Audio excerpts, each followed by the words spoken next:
ہمارے نبی نے یوم ولادت میں روزہ رکھ کے بتا دیا کہ آج کا دن عید نہیں ہو سکتی۔ مزار پرستی یہ ایمان ہے یا شرک ہے؟ تو شرک کے ساتھ میرے بھائی کوئی عمل مقبول نہیں ہے۔ مفتی طارق مسعود اسپیشل۔ تو اسی طرح یاد رکھو یہ ربیع الاول کا مہینہ ہے نا، ربیع الاول کا مہینہ، آپ اللہ اس کے رسول صلی اللہ علیہ وسلم سے محبت کا اظہار اس طرح سے نہیں کر سکتے جس طرح اللہ اس کے رسول نے نہیں بتایا۔ ربیع الاول میں صحابہ کرام نے یہ کچھ کیا یا نبی نے یہ کچھ کیا جو آج ہو رہا ہے بھائی؟ میں ایک ٹیکنیکل دلیل دوں۔ دیکھو نبی صلی اللہ علیہ وسلم کا جو یوم ولادت تھا نا، پیر کا دن تھا۔ کون سا دن تھا؟ پیر کا دن۔ یہ تو صحیح احادیث سے ثابت ہے۔ اب سوال پیدا ہوتا ہے کہ یوم ولادت کیا عید کا دن ہو سکتا ہے کہ نہیں ہو سکتا؟ بہت سے لوگ کہتے ہیں یوم ولادت کیا ہے؟ عید کا دن ہے، عید میلاد النبی کہتے ہیں نا۔ تو ہم اللہ اس کے رسول سے پوچھتے ہیں کہ یا رسول اللہ صلی اللہ علیہ وسلم آپ بتائیے کہ آپ کا ولادت کا دن کیا عید ہو سکتا ہے کہ نہیں ہو سکتا؟ تو مسلمانوں کے ہاں دو طرح کی عیدیں ہوتی ہیں، ایک بڑی عیدیں اور ایک چھوٹی عیدیں۔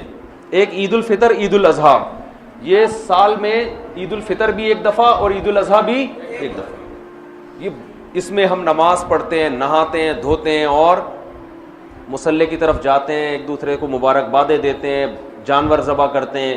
ساری دنیا میں یہ منائی جاتی ہے، کیا خیال ہے؟ اور ایک ہفتے میں ایک ایسی عید ہے جو ہر ہفتے ریپیٹ ہوتی ہے، جس کو جمعے کا دن کہا جاتا ہے، یہ بھی چھوٹی عید ہے۔ یہ بھی کیا ہے؟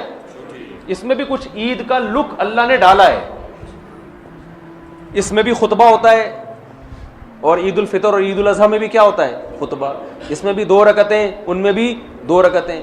اس میں بھی نہاتے دھوتے ہیں، سنت ہے، اور ان دونوں عیدوں میں بھی کیا خیال ہے بھائی؟ نہاتے۔ ان دونوں عیدوں میں روزہ حرام، اور جمعے کے دن بھی روزہ مکروہ۔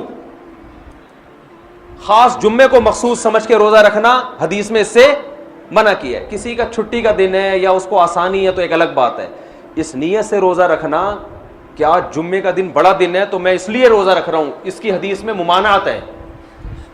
تو پتہ چلا عید کا لک آیا کہ نہیں آیا اس میں؟ اب مجھے ایک بات بتاؤ، یہودیوں کے لیے مقدس دن اور وہ عید جو ہر ہفتے ریپیٹ ہوتی ہے، وہ کون سا دن تھا ہفتے کا؟ یہودیوں کے بعد عیسائی دنیا میں آئے، عیسائیوں کے لیے کون سا ہوا؟ اتوار۔ تو ہمارے لیے کون سا ہونا چاہیے؟ پیر ہونا چاہیے تھا نا۔ جمعہ کہاں سے بول رہے ہو بھائی؟ ہم اور لیٹ آئے تو ہمارے لیے کون سا ہونا چاہیے تھا؟ پیر، اور وہ نبی کا یوم ولادت بھی تھا۔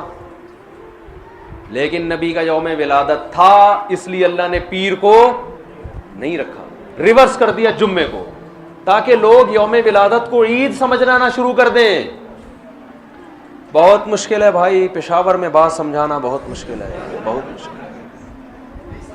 اور یہ الحمدللہ میں ویسے چھیڑنے کے لیے کرتا ہوں، وہ تو کراچی میں بھی سمجھ میں نہیں آتی کسی کو۔ یہ جملہ میں کراچی میں بھی بولتا ہوں، لاہور میں بھی بولتا ہوں۔ وہ غیرت دلانا مقصد ہوتا ہے کہ بولے یار اتنی آسان بات ہمیں سمجھ میں نہیں، کیسی بات کرو، ایک دم بوجھ میں سمجھ میں آ رہی ہے، جوش میں آ کے بولتے ہیں، پھر آتی ہے سمجھ میں۔ کچھ مسائل غیرت کے ہوتے ہیں۔ اب آپ بتاؤ کتنی زبردست لاجک کی بات ہے کہ ہونا پیر کا دن چاہیے تھا، لیکن اور وہ یوم ولادت بھی تھا، لیکن اس کو کیا کر دیا؟ ریورس۔